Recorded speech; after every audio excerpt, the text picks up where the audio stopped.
Eu vou embarcar aqui o deputado Rui Falcão. Boa noite, deputado. Boa noite. Eu estava vendo aqui, eu entrei antes para ver a conversa de vocês, estava muito boa. Inclusive, Sara, esse negócio de cearense, eu estava rodeado por 2 cearenses ontem na convenção, Tá viu? vendo? O Nunca é Guimarães de demais. um lado e o De Assis, que é um deputado estadual, do outro. Tinha Já muito sei. cearense, viu? É Boa sim, gente. noite, Rui. Bem-vindo. Obrigado, Miola. Obrigado, Marco Salve. Damiani, Florestan. Eu estava Boa noite, saudoso, porque deputado. acho que fazia uns 15 dias que vocês não me É convidavam. verdade. Eu fiquei com medo de estar Eu, sendo cancelado aí no nós, 247. não, até vou propor uma sindicância aqui para verificar de quem é a autoria da censura, viu, Rui? Vamos ver, né? Faz então a primeira questão aí para o nosso Rui, que foi que no evento de ontem, na convenção, foi citado pelo presidente, que pegou, cumprimentou, pois né, vocês se cumprimentaram ali, mas fez uma referência ali ao Rui na convenção. Faz bem para o ego, mas não dá voto. Opa! Aí é a O bênção, cara, Rui. Mas Tá é tá muito assim, carinho, cara. aí eu também tenho muito carinho por ele.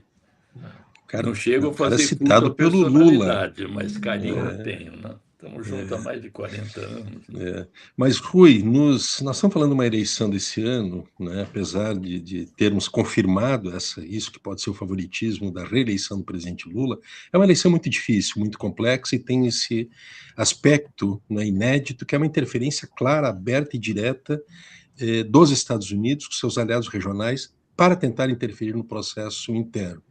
Como tu avalias assim, a arrancada que tem formal, pelo menos a campanha começa dia 16, e a montagem das candidaturas regionais, estaduais, para os governos estaduais, mas sobretudo para o Senado e as bancadas legislativas, não é? Como tu avalias que esta arrancada e o que tu entendes, né, que poderá ser essa eleição em 4 de outubro?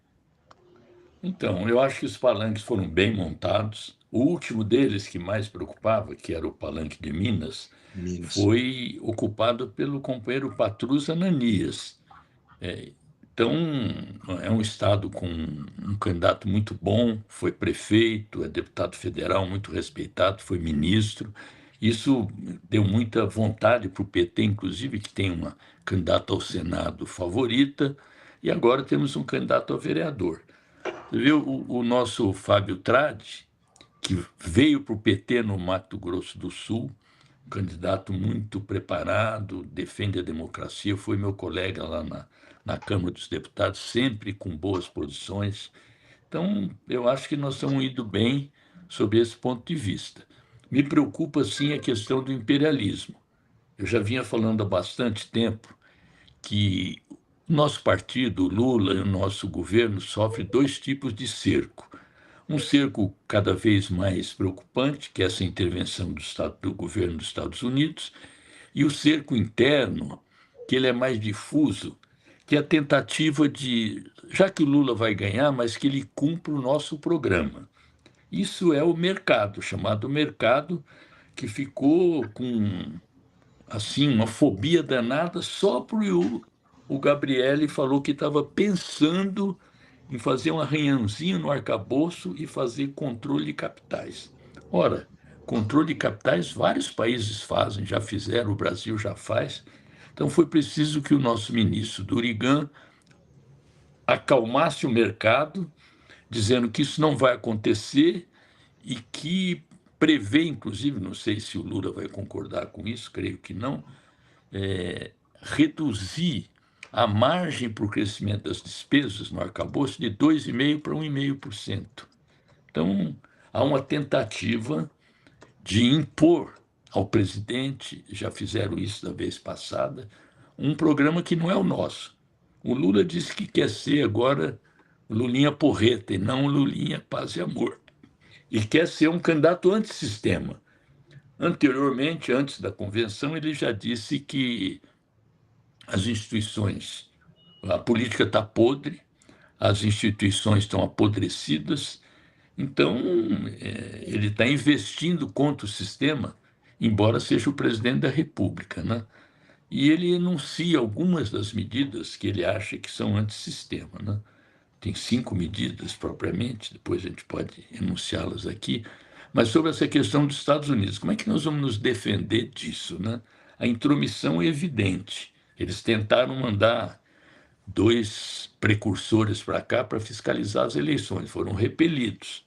2 jovens, mas todinhos comprometidos com o governo Trump.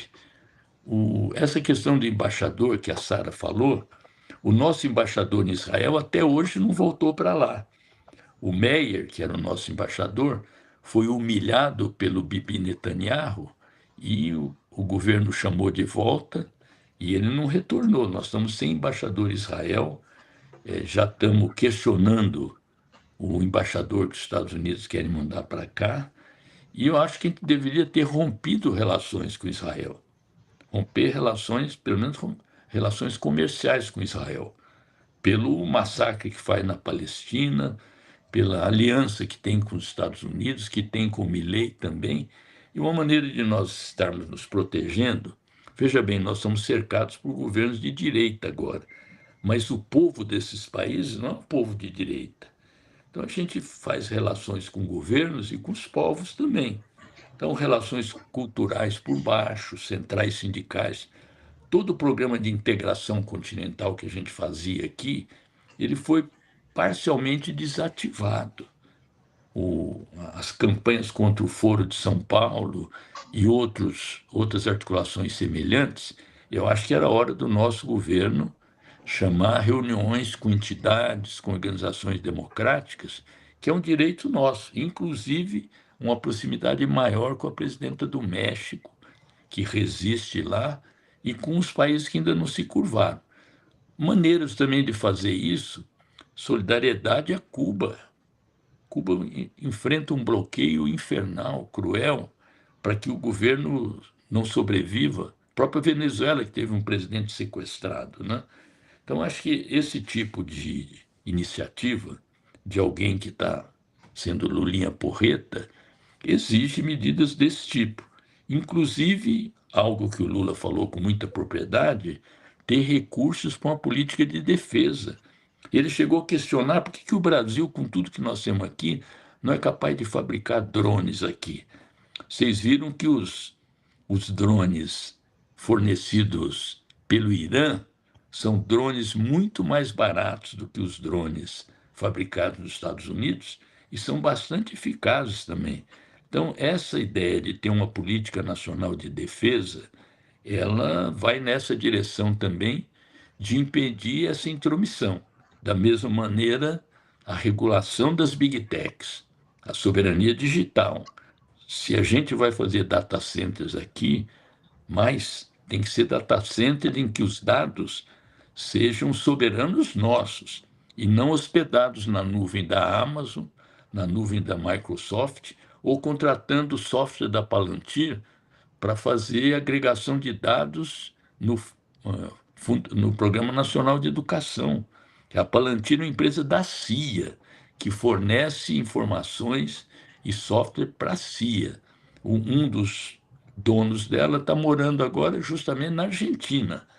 Ele foi procurar um país em que ele esteja totalmente cercado por amigos, está fazendo um bunker lá, comprou um imóvel milionário lá e se deslocou para a Argentina, né? Então, essas questões nos ajudam, Miola, a nos prevenirmos com a intromissão dos Estados Unidos aqui. Ela não é inédita, ela já ocorreu em 1964, na concepção e no desfecho do golpe militar. E em vários momentos eles tiveram intervenções aqui. E agora tentam se apossar dos minerais críticos e das nossas terras raras.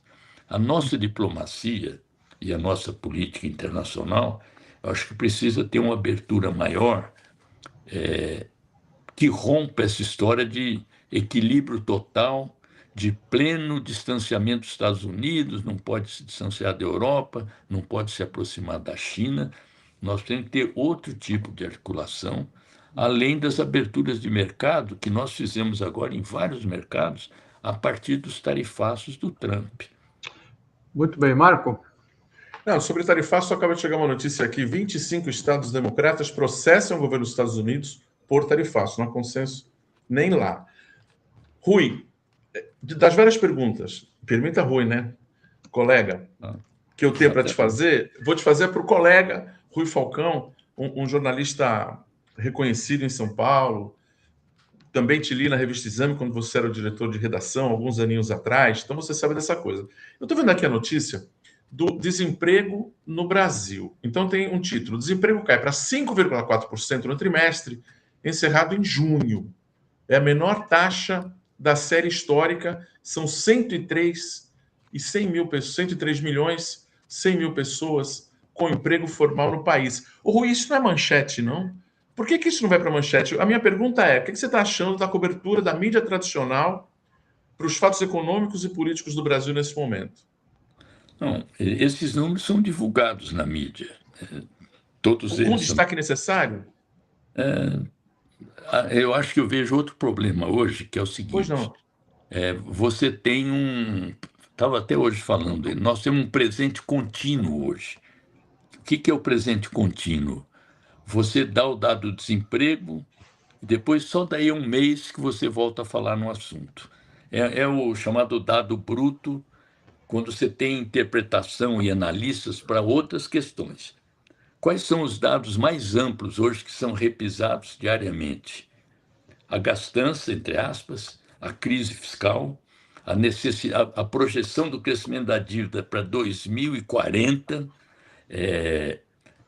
a irresponsabilidade fiscal, a necessidade de uma nova reforma da Previdência, a desvinculação do salário mínimo, dos benefícios sociais e dos pisos constitucionais da saúde e da educação. Esse é o tema permanente da mídia. No nosso tempo isso chamava sinistrose, né, Rui? Só o que é ruim, né? Lembra? Sinistrose. Não, do ponto de vista do mercado, seria a salvação para o país, né? Não é tão errado. E a outra coisa é como é que eu diria? Das notícias. A mídia dizendo o que o governo precisa fazer, né? Isso. Tudo. Tem que fazer isso, fazer aquilo. São os analistas. A informação fica para os bagrinhos, para os comunicados oficiais do governo. Quem divulga os dados do desemprego é o CAGED, quem divulga o dado da inflação, por sinal, inflação baixa, caiu mais, como o Lula notou no discurso dele, e o Alckmin também, né? Mas, de resto, são os colunistas que fazem oposição à política econômica do governo e que fazem o jogo do mercado, não sei se por simpatia ou se por outros argumentos também, né? Mas dificilmente essas coisas dão manchete. Quando dão é assim, o desemprego mais baixo dos últimos meses, apesar do desarranjo das contas. Tem sempre um apesar, tem sempre um mas, para reduzir o impacto de uma informação que é positiva e inédita. Você disse muito bem, a questão da inflação há 2 meses, se a gente fosse acreditar em colunistas, já tinha estourado. Exatamente. E o dado concreto é que recuou. Não, e as próprias previsões dos economistas, que também tem uma cartela de economistas que estão falando sempre.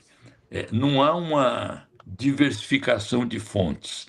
Eu tenho até os nomes de cabeça aqui, não quero ficar citando, porque eles são chamados também a opinar, o direito deles, né? Mas são sempre as mesmas fontes sobre os mesmos assuntos. A gente está entrando em uma eleição e de novo, uma situação é trazida à tona para tentar bater um carimbo de que o PT é corrupto, né? E agora a vítima, né, é o filho do presidente, o Fábio Luiz. A Polícia Federal pediu ao STF a abertura de um terceiro inquérito contra o Fábio Luiz. Eles abriram a conta dele há um tempo atrás, não encontraram nada, né? Agora eles estão voltando, agora pedindo esse inquérito, né, dizendo aí que o filho do presidente teria facilitado, né, ou utilizado o fato de ser filho do presidente para abrir caminho para o Careca do INSS. Aliás, o Careca, naquele período em que o Fábio conheceu, ele era um empresário, ninguém nem sabia que ele estava ali envolvido com tramóia. Aliás, o Careca tem uma ligação muito maior com os bolsonaristas, né? E o Fábio Luiz, enfim, foi para a mira e virou notícia, viu, Rui? Você viu isso? O mesmo título foi replicado na manchete do Estado, do Globo e da Folha de São Paulo. O mesmo, igualzinho, né? Ou seja, o que está por trás disso, Rui? Você que é jornalista como a gente. Não, há uma articulação evidente, não de um jornalista individual, mas das empresas que controlam a linha editorial, né? E há também aqueles que cedem a isso, outros que não, tem aí muitos jornalistas independentes, né? Mas as próprias matérias vão desmoralizando isso. Por exemplo, é dizer que ele tinha fugido para a Espanha, né? Divulgaram isso, sem antes verificar isso aí. Aí o que aconteceu? Ele já estava na Espanha pelo menos um ano antes. Quer dizer, ele é visionário, ele sabia que ele ia ser investigado e, por causa disso, ele viajou, né? Antecipou o que ia acontecer. Segundo, todos os inquéritos, os dois primeiros, diz o seguinte, que a Roberta Luxinger fala que nunca deu dinheiro para ele, que era uma das acusações, que ele nunca operou para favorecer esse ou aquele grupo. É um inquérito em torno do nada, né? O próprio Lula foi muito incisivo em dizer, olha, tudo bem, estão fazendo uma outra investigação, que já foi feita antes, eu não protejo ninguém, também não persigo ninguém. Agora, se tiver qualquer coisa, se tivesse, ele teria que responder.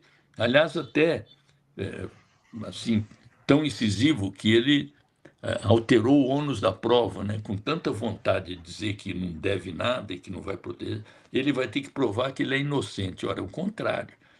São os denunciadores, o Ministério Público é que tem que provar que ele é culpado, né? Não tem uma prova, não tem... Ele colocou os dados fiscais, telemáticos dele à disposição, disse que se fosse convocado, intimado, ele voltaria para o Brasil. Então, ninguém que é culpado se dispõe a ficar. Haja visto o Ramagem, que fugiu para os Estados Unidos, haja visto a Carla Zambelli, que está presa lá e não dão a extradição dela, esse Paulo Figueiredo, que eu não sei do que vive nos Estados Unidos, e o Eduardo Flávio. E o Eduardo Flávio Bolsonaro, e o Eduardo Bananinha, que provavelmente vive às expensas, 76 dias que o Flávio Rachadinha não presta contas, não explica para onde foi esse dinheiro do Dark Horse. Na minha rede digital, todo dia eu estou contando, olha, 76 dias sem explicações.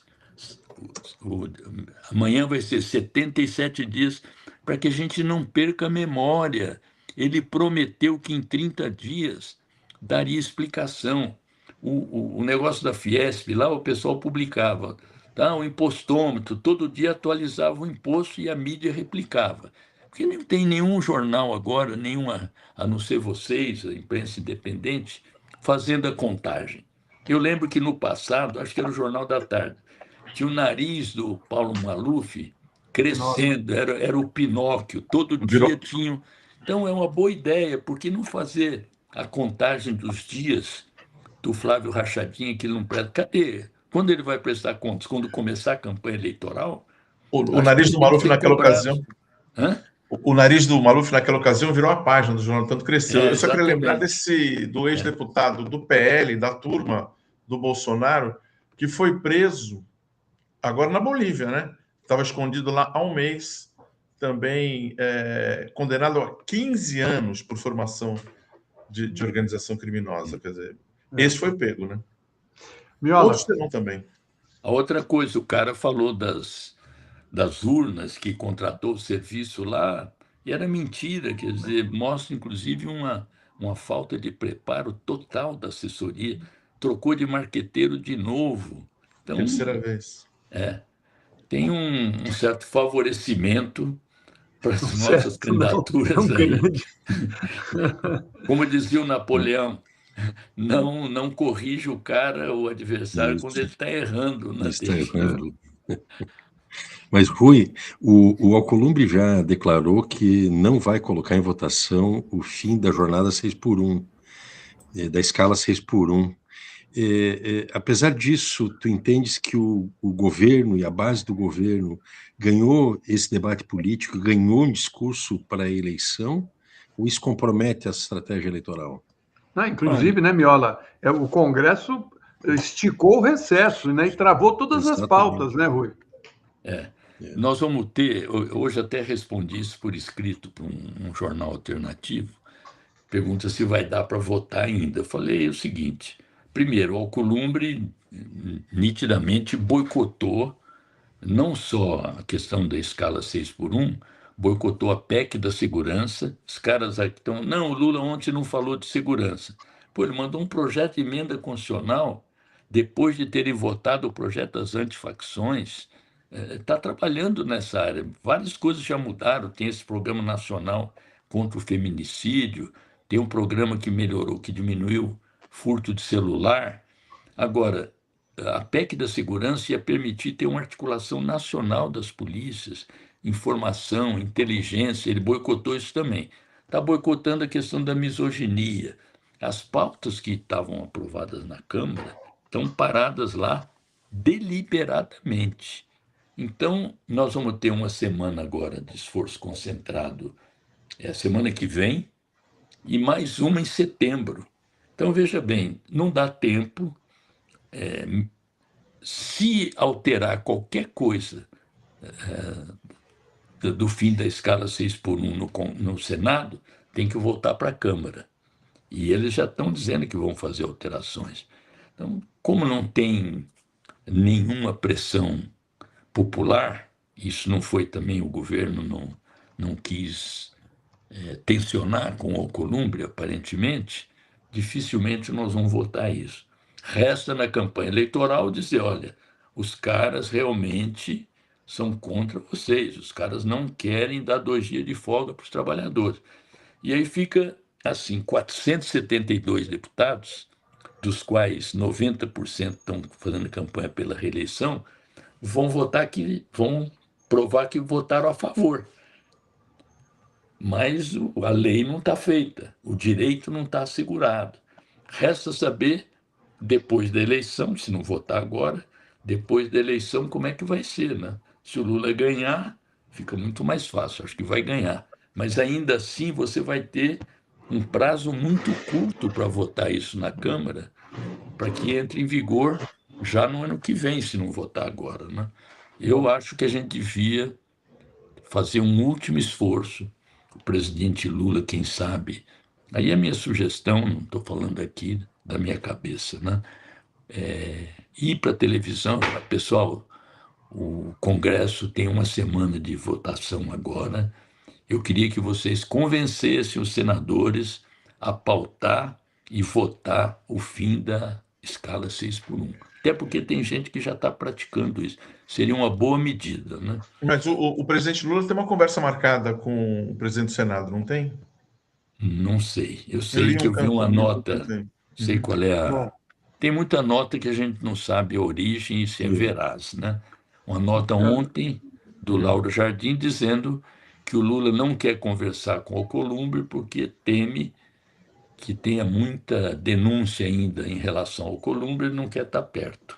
É isso aí, tá certo, presidente. Sara, tem mensagens aí? Olha, tem o Fábio Bortoloso, ele manda um superchat falando assim, os dados do GovBR. Gente, o GovBR é o maior portal, é o maior banco de dados público do planeta, tá? Ele fala que os dados do GovBR hoje estão todos em nuvens gringas. Isso não é uma opinião, isso é uma coisa muito grave. Aí ele fala Microsoft, Oracle, Amazon, gravíssimo. E tem uma guerra que é a primeira coisa, quando tem uma guerra é a primeira coisa que cai. A exceção talvez seja o Banco Central. Eu pesquisei, inclusive, Rui, o que é que cada pré-candidato à presidência da República pensa sobre soberania digital e inteligência artificial. Gente, é um show de horrores, assim.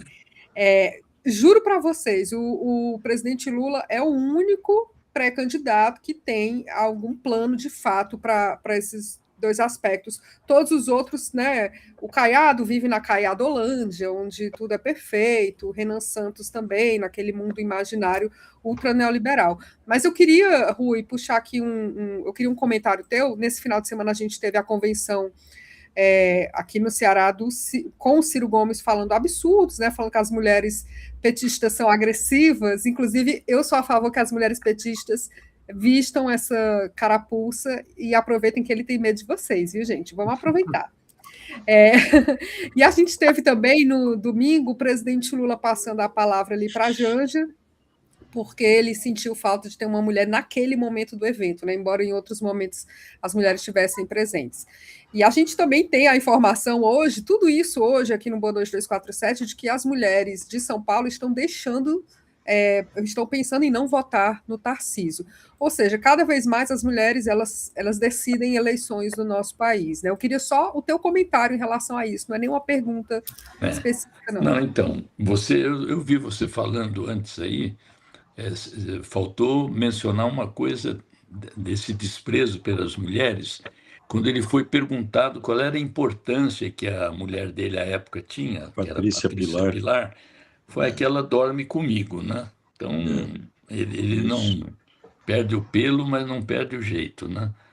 Mas tem também muita coerência com o que vem dos Estados Unidos, de que as mulheres, principalmente as solteiras, não sabem votar, né?